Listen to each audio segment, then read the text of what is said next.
السلام علیکم. زه واجد الله. تاسو ګورئ زما فیسبوک او یوټیوب چینل. امید لرم چې خبرې او ژوند به مو ښه تېرېږي. نن ډېر اهم ترین ډیولپمنټ مخې ته راغلی دي او ډېر اهم ترین انکشافات شوي دي او دا انکشافات د یو نوې ګډ جوړ د په حوالې سره شوي دي. یعنې حکومت په خپل منځ کې یو نوی ګډ جوړ کړی دی. د هغې په ذریعې باندې د یو نری یعنې باریکه واردات کولو کوشش کوي او دا واردات به د پاکستان تحریک انصاف سره کوي او دا به د آئیني ترمیم په ذریعې باندې کوي. دا زه ستاسو مخې ته ږدم. د دې سره سره درته دا هم وایم چې د جے یو آی سینیټر کامران مرتضی صاحب هم یو سټیټمنټ ورکړی دی او په خپل سټیټمنټ کې هغوی دا ویل دي چې نه هغوی د آئیني ترمیم په حوالې سره د پاکستان تحریک انصاف سره ملګرتیا کوي او نه هغه د حکومت سره ملګرتیا کوي. دا به هم زه ستاسو مخې ته ږدم. د دې سره سره د دې نه غټ خبر زه ستاسو مخې ته دا ږدم چې راتلونکی چیف جسټس به نه قاضي پایسا صاحب وي او نه به جسټس منصور علي شاه صاحب وي، بلکې د یو دریم کس انټري شو ده او دا دریم کس څوک دی دا زه هم ستاسو مخې ته ږدم. دا ډېر زیات اهم خبر چې دی دا مخې ته راغلی دی. 24 آئیني ترمیم چې کومه حدوحال دی هغه هم حکومت واضح کړی دی او د هغې مخې ته راغلی دی. یعنې حکومت دا ځل داسې کار کړی دی چې د قاضي پایسا صاحب د چیف جسټس جوړېدو یا د آئیني چې کومه عدالت وي د هغې چیف جسټس جوړېدو هغه لار چې کومه د هغې هم کلاو پرېښې ده او د دې سره سره د جسټس منصور علي شاه صاحب د چیف جسټس نه جوړېدو چې کومه لار ده هغه هم د کلاو پرېښې ده. یعنې دوه اپشنې هغوی د ځان سره دا وښه ایښودي دي. په دغې باندې به هم خبره کوو چې آیا دوی دا دوه اپشنې د ځان سره څنګه ایښودي دي او د دریم کس انټري دوی څرنګه کړله په دې به نن هم خبره کوو. جے یو آی چې کومه د مولانا عبدالرحمن صاحب پارټي په یوه نقطه باندې د دې حکومت سره متفق دی او دغه نقطه چې دا د ډېره زیاته خطرناکه ده او په راتلونکي وخت کې دا د دواړو دپاره مسله جوړېدی شي. نو دا هم زه ستاسو مخې ته ږدم. د ټول نه اول راځم او چې کومه خلاصه ده د دې آئیني ترمیم په حوالې سره دا زه ستاسو مخې ته ږدم او د دې نه بعد بیا په دې آئیني ترمیم باندې خبره کوم. خو دا تاسو په غور سره وګورئ. یقینا د دې نه به ډېر شیزونه ستاسو مخې ته راشي او ډېر خطرناک داسې شیزونه دي چې په هغې باندې به تاسو پوه هم شئ. 24 آئیني ترمیم متعلق حکومتي مسوده چې څومره نکات دي هغه مخې ته راغلي دي. په دې کې چې کومه د اهم شیزونه ده چې چیف جسټس به د 3 سینیر ترین ججز نه وي، یعنې سینیر ترین ججز به نه وي بلکې د 3 سینیر ترین ججز نه به یو اخیستلی کېږي. آئیني عدالت کې به چیف جسټس سره نور راکین چې کومه دي هغه به مشتمل وي. فیصله به په هېڅ یو ځای کې په دنیا کې نه چیلنج کېږي. دا حکومتي مسوده چې کومه دا مخې ته راغله. په دې کې دا چې 24 آئیني ترمیم یعنې شپږشتم کوم آئیني ترمیم چې دی د هغې متعلق حکومتي مسوده چې کومه د هغې نکات مخې ته راغلي په مسودې مطابق وفاقي آئیني عدالت چیف جسټس سره به 2 ارکان باندې مشتمل وي.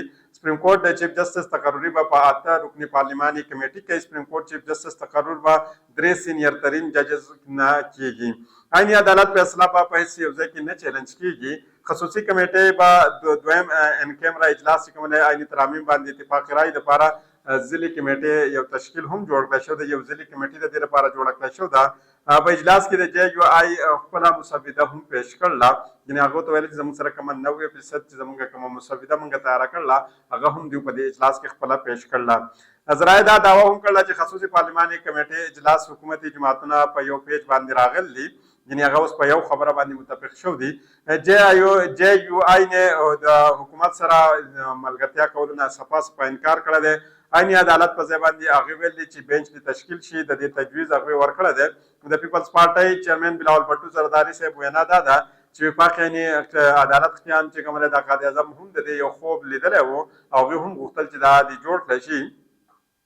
د پی ټي آی برسر ګوهر صاحب ویلي دي چې آئیني عدالت بالکل جوړول چې کوم دا بالکل غلط دي او بل طرف ته وزیر قانون ویلي چې په دې کې هېڅ قسمه څه غیر قانوني نه کېږي. خو دلته 2 شیزونه داسې چې په دې باندې موږ ته سوچ کول پکار دی. یوه اوله خبره خو دا ده چې په سپریم کورټ کې 200 سیاسي کیسونه پراته دي او 18,000 نه زاید یعنې د 18,000 نه ډېره کیسونه چې کومه دي دا د عام خلکو پراته دي.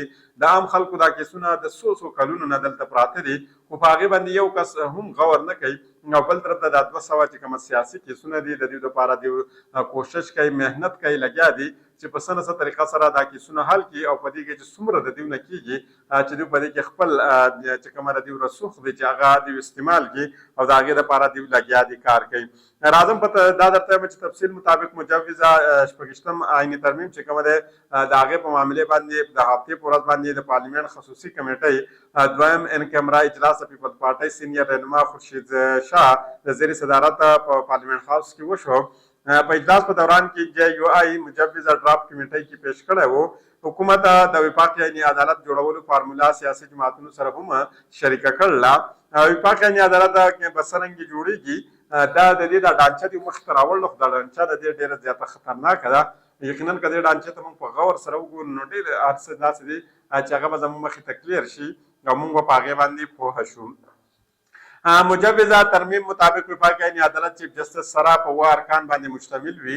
مجوزه ترمیم کې دا ویل شوي چې عیني عدالت چیف جسټس او دوه سینیر ترین ججز رکن به وي.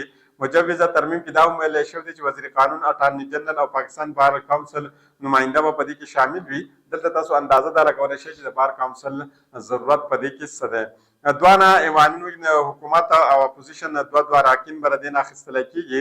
د دې نه علاوه به صوبایي عیني عدالتونه چیف جسټس، صوبایي وزیر قانون او بار کونسل نمایندګان باندې مشتمل وي، یعنې هغه به په دې کې شامل وي که چېرته صوبایي عیني عدالت جوړېږي. په مجوز عیني ترامیم مطابق جج اهلیت چې کوم کس د جج اهلیت لري د هغه نوم به د مشاورت نه بعد وزیر اعظم معاملات صدر ته لیږي او وفاق عیني عدالت باقي ممبران به د دې تقرر صدر صاحب د چیف جسټس په مشاورت باندې کوي. چیف جسټس او د ججز نومونه چې پارلماني کمیټۍ په ذریعه باندې به وزیر اعظم ته ورکولی کېږي. مجوزه ترمیم په تحت باندې د ججانو عمر چې کومه دی دا به 40 کاله وي. 3 کاله به د عدالت تجربه وي او 10 کاله به د وکالت تجربه لري. یعنې دا به د دې لپاره بالکل لازمي وي که څوک چیف جسټس آف پاکستان جوړیږي. د جج د برطرفۍ لپاره به وفاق عیني کونسل قایم کیږي او هر یو جج چې وي د هغې د برطرفۍ لپاره به ختم منظوري چې کومه ده دا به د صدر مملکت نه اخیستلی کېږي.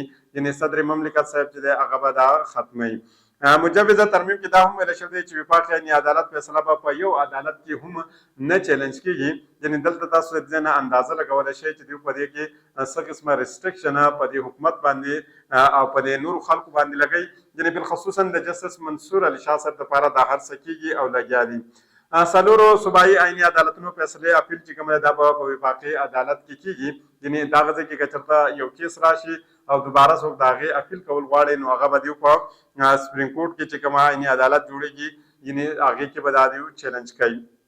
مجوزه ترمیم مطابق سپریم کورټ د چیف جسټس تقرري چې کومه ده دا به د 8 رکني پارلماني کمیټۍ په ذریعه باندې کېږي او سینیر ترین جج په ځای باندې به سپریم کورټ چیف جسټس چې وي دا به د 3 سینیر ترین ججز نه به یو اخیستلی کېږي.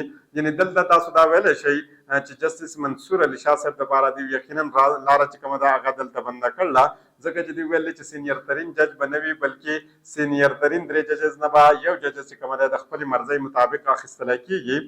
حکومت چې کومه عیني ترمیم د مسودې 56 نکاتو هغه مخې ته راغلي دي. مولانا عبدالرحمان صاحب په دې کې د ویډیو لینک په ذریعه باندې په اجلاس کې حصه اخیستې وه بلکې پی ټي آی رهنما اسد قیصر صاحب هم د ویډیو لینک په ذریعه باندې په دې کې شریک شوی وو. ذرایع وینا دا وه چې اپوزیشن لیډر عمر ایوب صاحب د پی ټي آی کارکونانو د ګرفتارۍ شکوه وکړه او وفاقي وزیر قانون ورته وویل چې اپوزیشن لیډر د مشوره ورکړي. هغې ته دوی دا مشوره ورکړه چې اوس ته په دې عیني ترمیم باندې خپل تجویز ورکړه. دا معامله بعد ده. پارلمان د خصوصي کمیټۍ اجلاس د 18 اکتوبر پورې ملتوي کړه شو. په اجلاس کې مختلف جماعتونو مسودو باندې غور هم شوی دی او د هغې دپاره یو ضلعي کمیټې هم جوړه کړه شوې ده. وزیر قانون اعظم نظیر تارړ په سربراهۍ کې ضلعي کمیټې چې کومه ده تشکیل کړله. ضلعي کمیټۍ کې د پی ټي آی 2 اراکین چې کومه دي دا هم شامل کړی شوي دي. کمیټې به په 2 ورځو کې سفارشات مرتکب کوي او بیا به د خصوصي کمیټۍ ته دوی رالیږي.